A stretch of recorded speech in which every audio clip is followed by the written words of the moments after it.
133쪽 맨 꼭대기 저기 옆 134쪽 중간 밑에 쪽. 일단 피의자와 피고인의 변호인과의 접견 교통권이 나옵니다. 이게 헌법상 권리입니다. 법적 성질의 첫 번째 줄에 헌법상 권리예요. 주체는 모든 사람이지.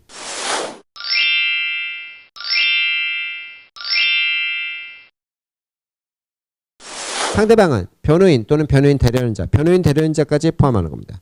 선임계 안 넣었어도 변호인 대리인자까지. 물론 변호인 대리인자는 변호사여야 되겠지만 어쨌든 변호사도 헌법적 권리냐? 네, 변호사도 이 피의자나 피고인을 만나겠다는 게 헌법적 권리고 피의자나 피고인이 변호사를 만나겠다는 것도 헌법적 권리고. 그래서 이쪽에 넘으면 변호인 접견 교통권에 대한 제한이 가능하냐? 135쪽입니다. 그러면 만약에 구속된 자 거기 줄치되어 있지만 변호인 간의 접견이 실제로 이루어지는 경우 자유로운 조건이 있기 때문에 부당한 간섭이 있어서는 된다 안 된다? 안 돼요. 부당한 간섭이 있어서는 안 된다는 거예요. 하지만 일정 부분에 있어서 거기 보시면 2번에 보시면 미결 수용자에 대한 주처리인데만 보시면 돼요. 접견권에는 국가안전보장이나 질서유지, 공공복리에 필요한 경우에서 법률로서 제한할 수 있다? 법률로서 제한할 수 있어. 법령이 있으면 제한할 수 있어.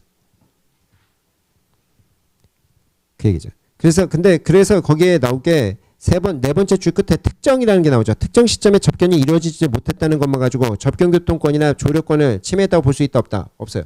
뭔 말이냐면 아까 아침 8시부터 10시야. 제가 알기로는. 그 다음은 자야지. 앉아? 자야 될 거 아니야. 새벽 2시에 내가 찾아와. 변호인이라고. 문 열어주세요. 누구신데요? 변호인이에요. 뭔 개소리야 새벽에. 새벽엔 자야지.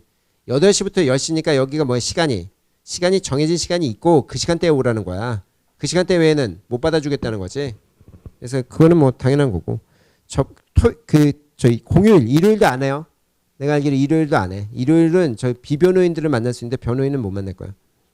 변호인 접견실은 일요일은 안 해. 접견교통일의 비밀보장이라는 게 나오죠. 입회가 된다 안 된다? 1번에 보시면 접견시 줄쳤는데 접견시 교도관 경찰관의 입회가 안 돼요.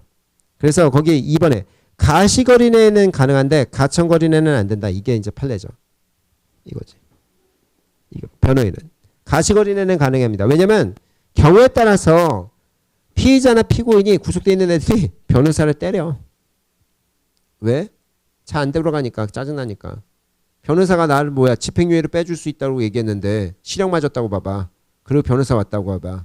내가 좀 상태 안 좋고 좀 껄렁껄렁하고 양아치 플러스 조폭 이러면 뭐야. 변호사님이라고 부를까? 씨발 이게 어떻게 된 거예요? 집행유예로 나간 다음에 씨발 이럴 거 아니야. 그러다가 아니 그런데 개새끼야 돈 내놔 씨발 새끼야 이럴 텐데 실제로 사건이 있었어. 여자 변호사가 엄청 쳐맞았어. 근데 교도관들이 깜빡했어. 교도관들이 깜빡 잘 안 보고 화장실 살짝 갔다 오는 동안 엄청 맞아가지고 그래서 교도관들이 이제 가서 겨우겨우 구해 나왔던 케이스가 있어서 아마 그럴 때 교도관들 뭡니까? 그러면 인사고과 그지 되는 거야. 딴 사람이 보기 그러니까 어떻게 될지 몰라. 그래서 가시거리내는 있어줘야 돼요. 다만 이제 들을 수는 없어. 뭔 내용인지 들을 수는 없는 거고. 3번에 피의자나 피고인의 비변호인과의 접견교통. 요건 좀 제한의 폭이 큽니다.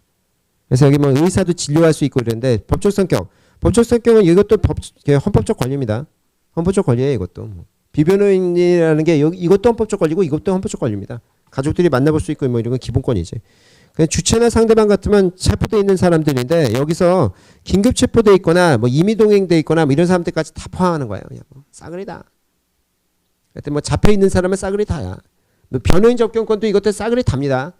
체포 구속돼 있다는 관점에서 경찰서에 앉아 있는 피내사자 다 포함하는 거지. 상대방도 이제 가족들이고 아니면 이제 친구들이고 뒤로 넘어가면 제한의 폭이 좀 커요. 보세요. 1번에 보시면 원칙적으로 여기도 법률로서 제한하는 게 원칙입니다만 여기도 제가 뭐라 했어요. 여기 법령 없이 제한이 안 된다고 했지. 근데 여기도 법령은 있는 거야. 법령이 모호하다는 게 뭐냐면 법령이 딱 정해져 있는 게 알고 재량을 주는 거야. 누구한테 이쪽에다가.